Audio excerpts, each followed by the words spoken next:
What's up, everybody? It's me again. uh, this is my life. Oh my gosh. So sorry. Um,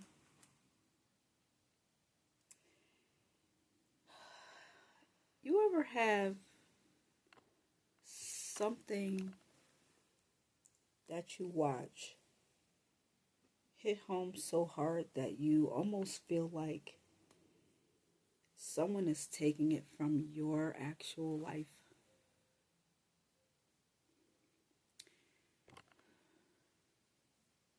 I like Prime Video. Uh, they have, for me, some real interesting shows on there that I really enjoy looking at. Uh, I like the history stuff on there because I'm a bit of a history buff. I love stuff that has to do with history because I like to know the beginning of things. Yeah, she's on. And um, I was trying to find something to relax to fall asleep to last night, and I got caught up watching this show called Life After Life. And it's exactly what the show is about, exactly what it was saying. The title of the show is Life After Life, but not life after life in the sense of afterlife. Life after life, like reincarnation, coming back again, one life after another. And I don't know, and this, again, this is completely how I believe. I've always believed this way. Even when I was a Christian, I was kind of challenged with this as my personal belief because it was different than what I was being spiritually taught as a Christian. Uh, as a Christian, I was taught that the dead know nothing, right? And that you only get one life. So if you're going to watch this, and I'm telling you that this may be triggering for you, please just click off right now because I don't want any nasty comments. This is purely my personal beliefs and experience. You do not have to agree with it. I've always had a hard time believing that because I felt like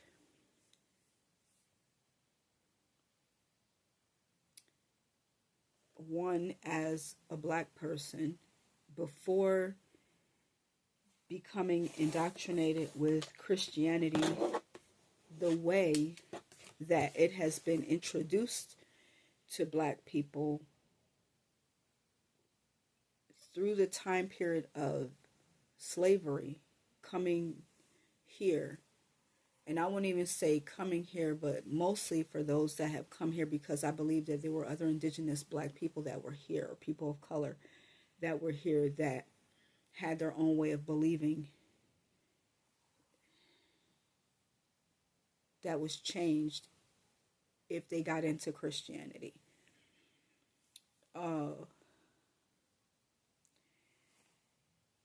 I always felt like we believed in those that came before us and honoring them.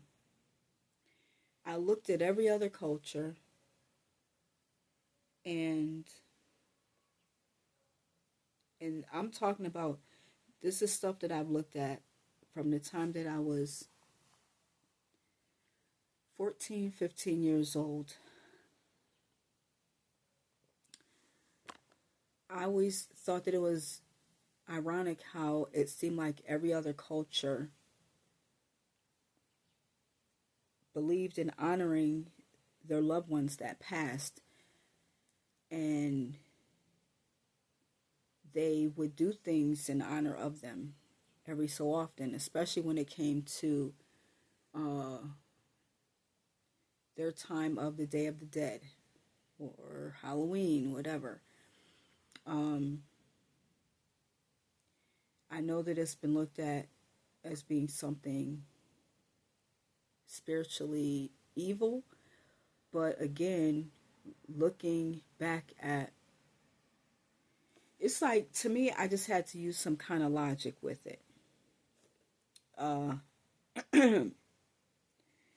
and this is where the conflict, I guess, would come in with Christianity and the things that I learned.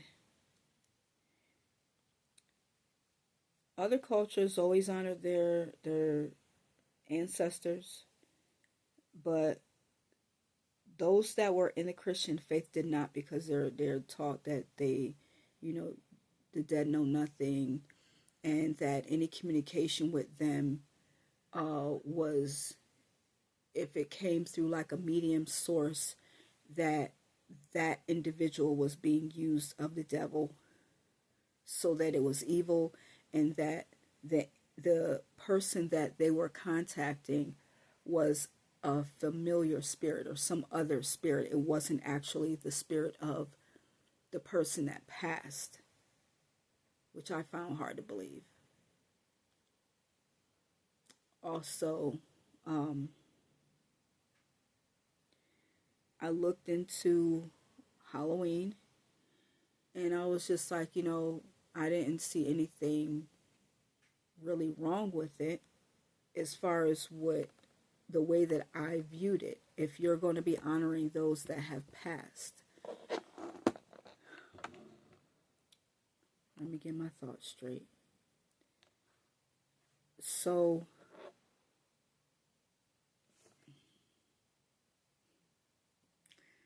I be thinking too many thoughts at one time. Okay, so it just seemed a bit odd to me that we say that as Christians, there's this belief that the dead know nothing, but then people would always go to like the grave sites, leave things there. They would talk to them. Sometimes periodically they would find themselves talking to their loved ones that have passed, or feel like, oh, I feel like their spirit is with me. How can you feel any of that if you don't believe that that individual is around anymore, that you feel like everything about them has ceased, and the so-called spirit of them, the soul is dead, because the soul is supposed to be encapsulated in the body, and the spirit of that person goes back to God. So there's no knowledge now that this individual has, because their consciousness has been taken. How do you then feel like the spirit of that person is around you? Or why do you find yourself having moments where you are talking to them if you don't believe that you're supposed to be talking to the dead? And I feel like they pick and choose the way that they talk to the dead that would make it seem bad. Like if I'm just talking right now by myself, that's fine. But if I use a medium source to talk to that person that passed, that then it's evil. I don't understand that. Um, so my views of how I believe, or what I believe happens with the soul or the spirit, I believe in reincarnation. I believe that if you die, you come back again. And I believe in parallel lives. So it's like if you are into Marvel comics and they have a movie that deals with the multiverse, all these different universes that coexist at the same time.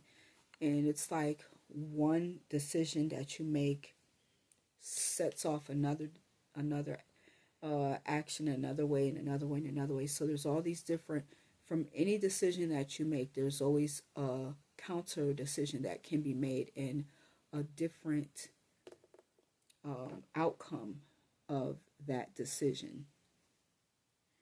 If you've ever seen the movie Sliding Doors, it stars Gwyneth Paltrow, and it shows how she leaves to go to work in the morning, and it goes from her initially missing the train that she's trying to catch, and then it rewinds and it goes back, and then it starts to split, and you get to see what would have happened in her other parallel life if she caught the train. Yet some of the same feelings or occurrences happen because they're supposed to happen. Like, there's some things I feel that are just destined to happen because you're not going to be able to get away from it happening.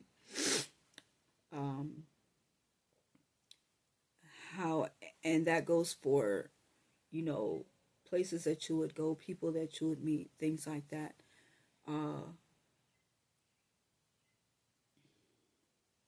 So let me get back to this show.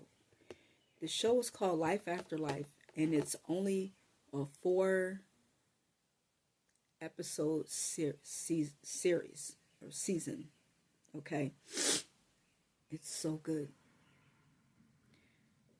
because the little girl, the main character, her name is Ursula, and I haven't done any, you know,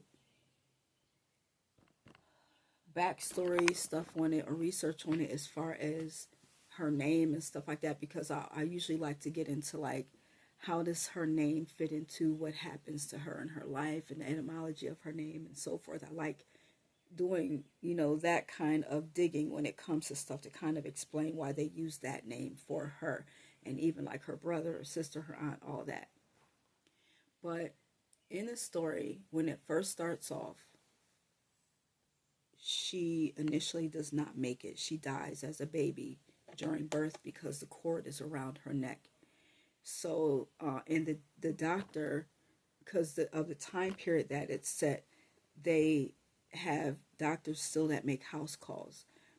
And because it's snowing, the staff that's working, you know, the mother, she's asking the staff lady to help. And she's looking and she's like, you know, pushing and everything. And when the baby comes out, she's like, the baby's dead. The cord was around its neck. So she's hurt. So the baby dies initially at death. Then we go into, that was the first time. Now she's having a second life, okay? This life is literally the same situation, but something happens in this time. The doctor gets there on time, and he's able to cut the cord quickly around the baby's neck so that she can have life. There's different instances that as she's growing, like from the time she's a baby all the way up until she's an adult, where at this stage she dies. Then she gets to live a little longer, and then she dies. She gets to come back and live a little longer. She dies. She lives a little longer. She dies. And through each time that she comes back, she has the capability of being able to change that moment to present a different outcome for herself. And she has problems sleeping because she keeps on saying, and her mother doesn't understand it. I think her father may be a little bit more sympathetic to her situation, but the mother really starts to believe that she's crazy. She has problems sleeping because she keeps saying that she always dreams of dying. Now, of course, we know more about this stuff scientifically and metaphysically than we did back then. But the mother doesn't understand why she, as she gets older, she always has this obsession with death. And the one day she actually was saying to her mom, because she told her mom she couldn't sleep, and she said her mom was trying to tell her that she's safe, and the daughter was trying to say that she felt like the dreams weren't really dreams, but that maybe they were things showing her that she lived here before, that she already died and has been dying over and over again. And the mother was like, no, you didn't die. Like, I would have known if you would have died. But of course, the mother wouldn't know, because parallel lives, you're going to experience different things. And so the mother didn't have that awareness. I feel like the daughter's intuition was heightened because she was paying attention to these things. And as children, you're more spiritually open to certain things if you allow yourself to tune into it. So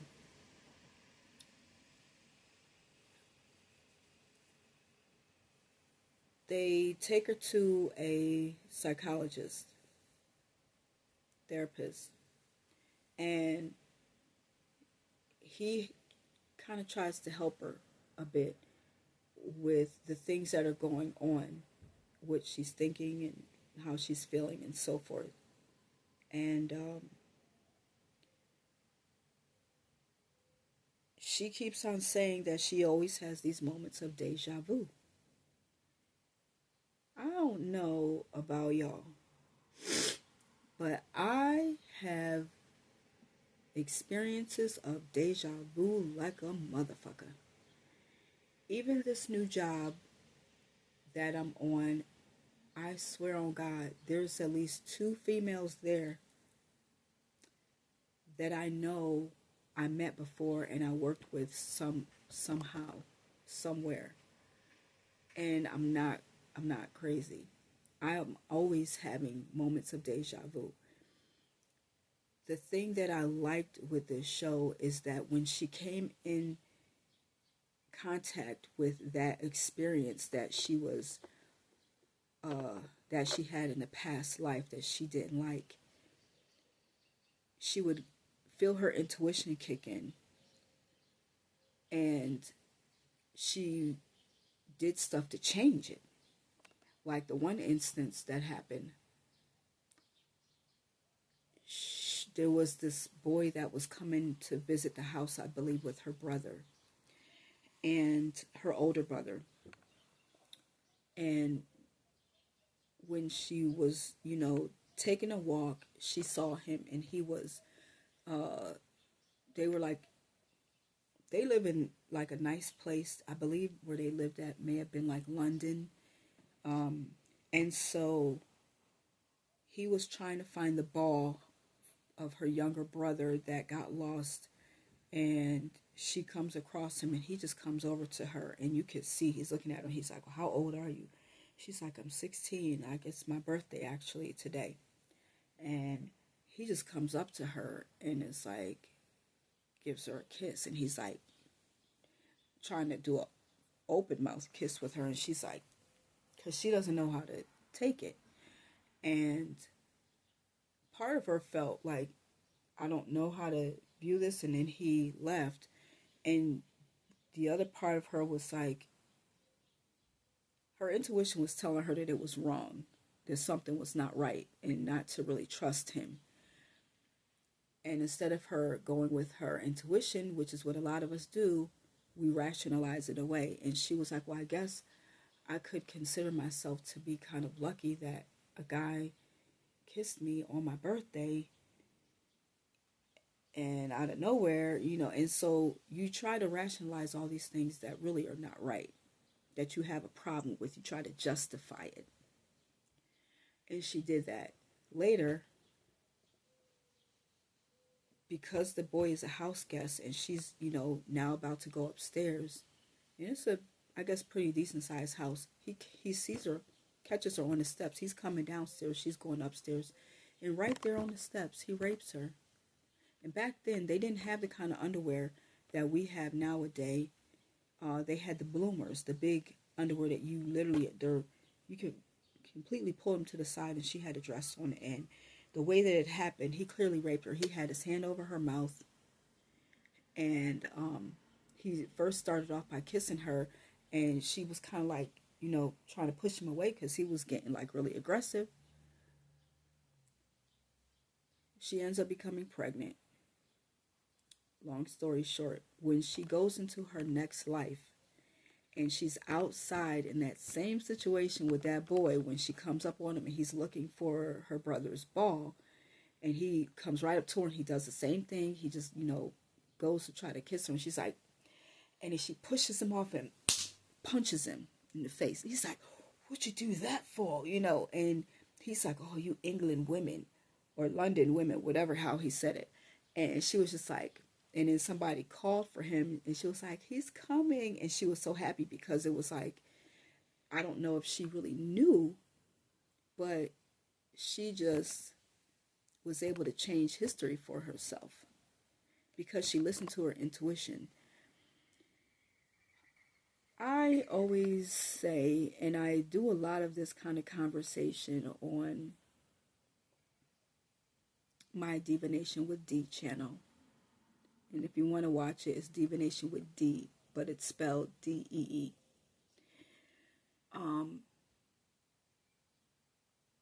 I talk about your intuition and what it is, a culmination of your higher self with your spirit guides and your ancestors,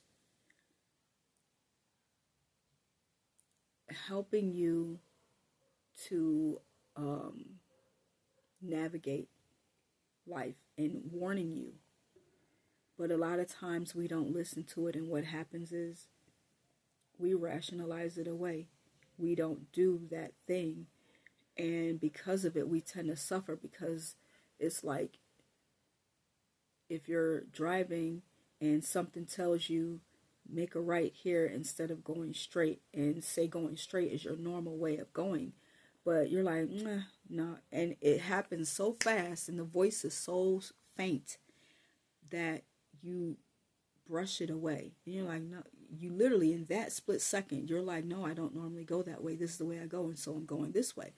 That's how it happens, really, that fast. We rationalize it away very, very fast, and that's the ego mind, which when you get into it actually is the voice of Satan. Okay. And this is what I've gotten from different things that I've studied. The ego mind basically is that mind of Satan, because it deals with the ego, it deals with pride, stuff like that. So you may tend to listen more to that mind than the small faint voice, which is what we would call the voice of God, which is our intuition. And say now, instead of you making that right, and you're getting this feeling still, a nagging feeling that you still should have, turned right, but maybe now it's too late. You got all this traffic behind you, and you end up going up, and now somewhere that you needed to get to, you're late because there was an accident. And you're like, man, I knew I should have took that. I should have turned right when I had the chance. But because we don't pay more attention to that small faint voice of our higher self, our intuition, and follow it more often, we tend to miss out on a lot of things. And this is where we end up facing a lot of the same challenges over and over again every life that we come back and we get another opportunity to live our life differently. And I felt like this story really resonated with me a lot. It did, because I have a book that I started writing in a while ago, saying all the different things from the time that I was a baby, how I would live my life differently. And I've always had this feeling that the life that I'm living right now is not the life that I was meant to live, that it's This is not how I'm supposed to be living. This is not what I was meant to uh, be living in this manner. Still doing some of the same things that I'm doing, but not in this way. Um, the way that I came into the world was not very. Um,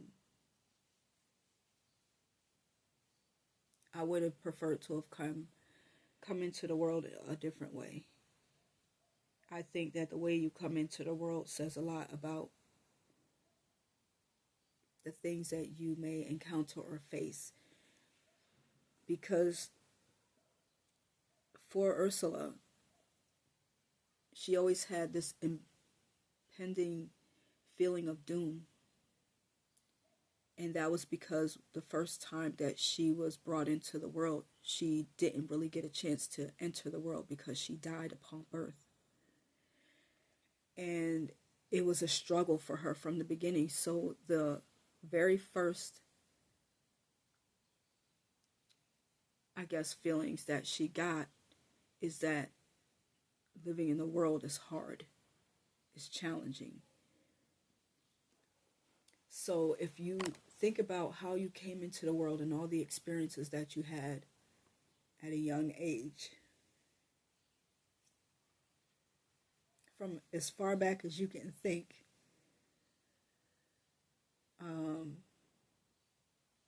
it shapes subconsciously it shapes how you believe. And there are things that I've just always kind of known. And in the story, they called her an old soul. Her father called her an old soul. I'm sorry, y'all. Oh, I don't even want to be getting emotional like this. And I have no tissue. um, and I've been called that a lot as a young person. I've always been told that I have like an old soul, like I've been here before.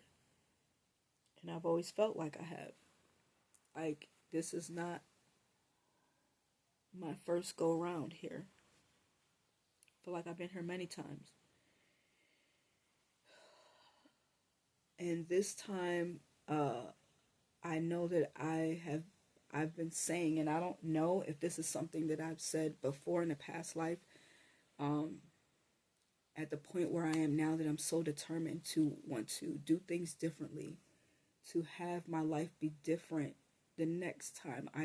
There's certain things now that I'm just like, I need to make sure that I remember, or at least pay more attention or listen more to when it comes to my intuition. And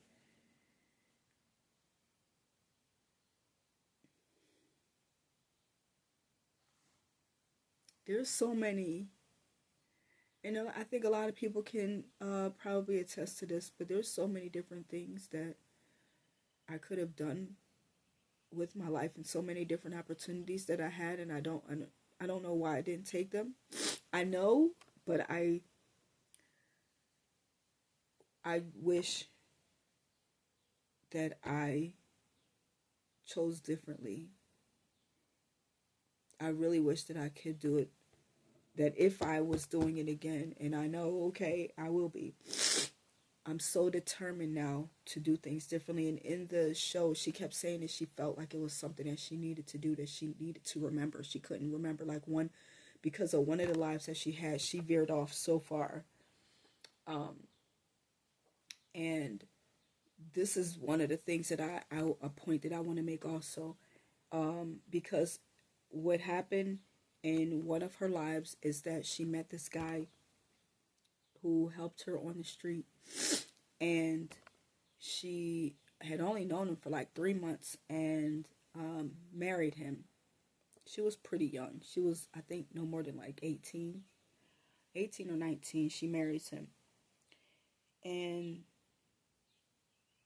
the guy ended up um, beating her and murdering her. So when she comes back, the next life, she bumps into the guy the same way that she did pretty much on the street, same street. And when she looked at him, something in her spirit was jolted, and she just, she broke and she screamed. And he just was like, and walked away like really fast. So there was no way in hell that she was going to be with him again. I think that these are things that we don't pay attention to either when we come across individuals in our life where, for whatever reason, we just don't like them. We don't vibe well with them. The energy just feels off. And we may try to do things to get along, but there's just that tension there. And I don't care if it's somebody in your family that you're related to, or a so-called friend, a co-worker, people that you just met, and something in you with them just does not sit well. And you can't explain it because you're like, I don't have any reason to not like this person. But for whatever reason, you don't like them. I'm telling you, it is because there was some kind of interaction that you had with that person in a past life that you may not be aware of, where y'all probably were straight up enemies in some kind of way. And I mean enemies in the sense of there was something that happened between the two of you that was not good. Just like her situation, and it may not have had to have been that fatal. But it's the same thing like when you meet somebody and you feel like your kindred spirits, like, I feel like I've known you all my life. Because in the past life, you probably did. So you're very, very familiar with that person. And you can't explain it. They can't explain it. I believe that it's because of whatever happened with you and that individual in the past life. Even things that we go through in this life karmically, I feel like there's retribution that has to be paid for things that happen in a past life. And I wish that this series would go beyond the 4 episodes.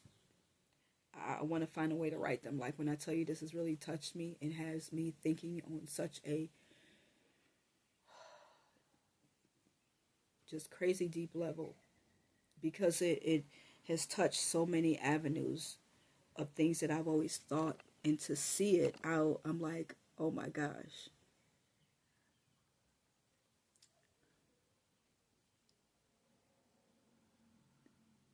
I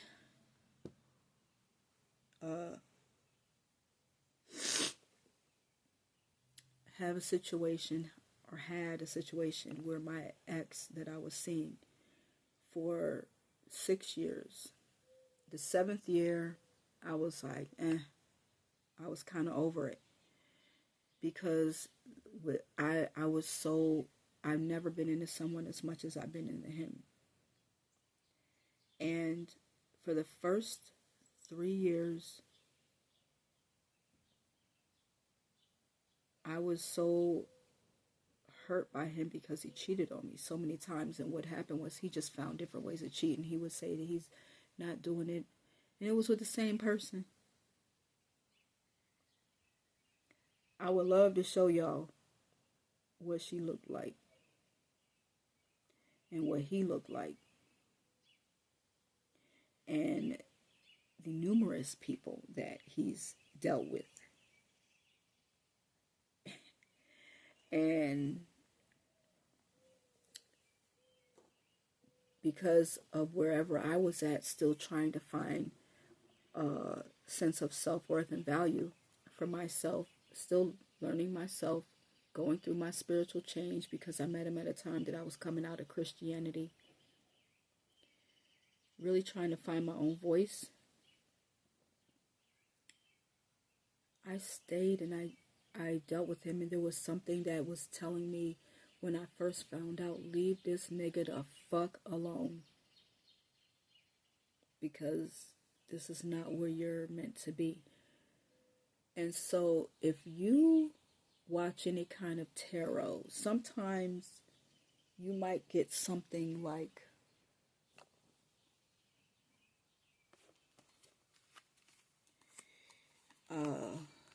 and I'm going to explain what it means. But you may get something like first of all, it would help if I had my glasses. All right, hold on, y'all.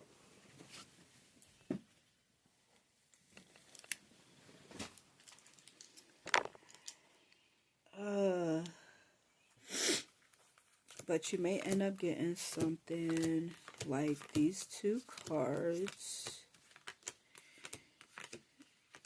And you would hear your readers say, well, let me get the cards first.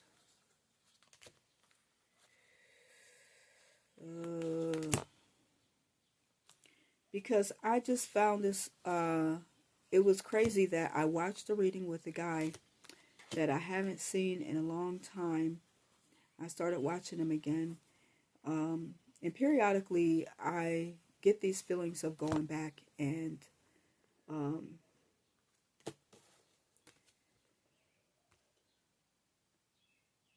watching someone that I haven't seen in a minute.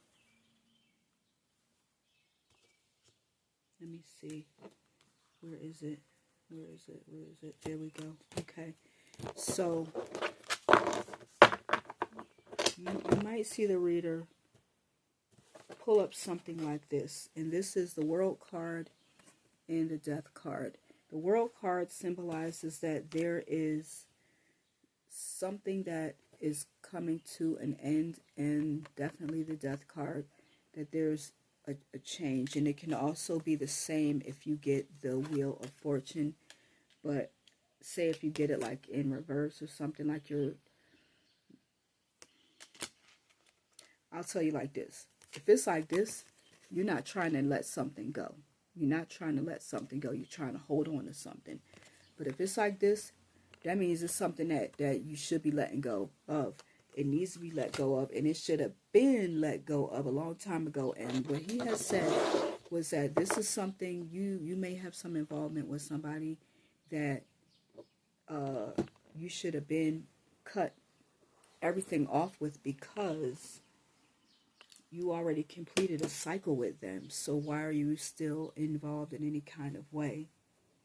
And I can't get too much into my business, but I did see the person again recently, and I had said I felt that, this is not gonna end well. It's not something that I want to continue to repeat, because after I moved away and went 3 years without dealing with this person, I said I'm done.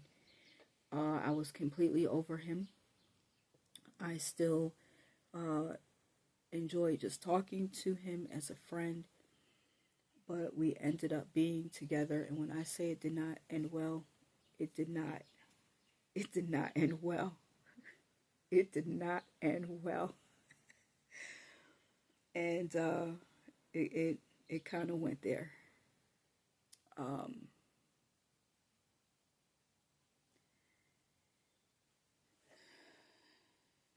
My point is, I already knew that this is something that I should have let go of.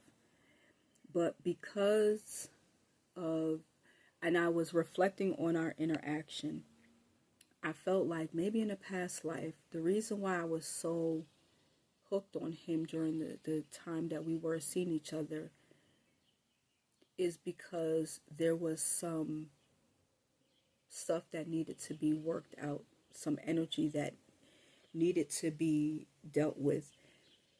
There needed to be a what is it that I'm trying to, I had to get back whatever karma that I may have accumulated with him in a past life. So maybe in a past life, when we were together, I was the one that possibly cheated and he was faithful. And we could have reversed roles. Maybe I was the male, he was the female. Because sometimes stuff like that, I believe, can happen. But whatever the case, I felt like maybe that's the reason why I was going through what I was going through with him. Because in a past life, this was like my payback. Or this could be just a contract that I wrote out with him. And this is us going through this for the first time. And in the next life, it'll be the other way around. He cheats on me this time and I cheat on him the next time. I don't know. But I just was reflecting on things and wondering how this ties into everything. When it comes to our life experiences, there's so much that has to get accounted for. And when you look at numerology, and I don't know if you've ever, one of the things I would like to do is get with someone to do a past life regression. Numerology shows that based on whatever life path number you are, that's the amount of times that you have lived. And so the life that you're on now is a new life. So I'm a life path number 8. So that means that I'm on my 9th life right now. God damn this shit. I don't want to do this again. And that's why I feel like also I'm very adamant about learning any lessons that I need to learn right now and paying more attention to them and diving more deeply into my spirituality. One of the things that happened with her, with all the lives that she had, was she began to become very philosophical and ask, or search for a deeper meaning to life. And I feel like, damn, that's exactly like where I am. Like when I tell you there were so many different points in this show with her that I just resonated with. And I was like, I've always kind of been fascinated with this for a long time, trying to understand the soul, the body, and our purpose to life and what to do. And I feel like to a large degree that I missed so many different opportunities. And there's so much more that I should have been doing or I should have done. Like the way that I was so spiritually in tune with things when I was younger and how I cut those things off, because with Christianity, I was taught that it was evil. And I never understood that, because if these are gifts that come from God, how can it be evil? So a lot of the gifts that I had and things that I was doing, I didn't do, but I was highly into the chakras back when I was 12. I was learning about yoga and all the different positions and what they do for the body. The different positions actually help with your organs and different things like that. I got a book from the library. I was very much into astrology. I was using my mom's book on the zodiac. And the only reason why she had got that, and this was in the beginning of us, right when we were at the point of becoming Christians, real Christians, or Seventh-day Adventists, I'll say, being serious about Christianity, was because she wanted to try to understand me. So she wanted to get more information about my zodiac sign to see if she could understand me, because she didn't have a clue how to deal with me. My brother was not as complex, but I was that challenge. I was very introspective. And so because that was not her personality, she didn't know how to deal with all the quietness. And me always wanting to be alone and being so much of a thinker.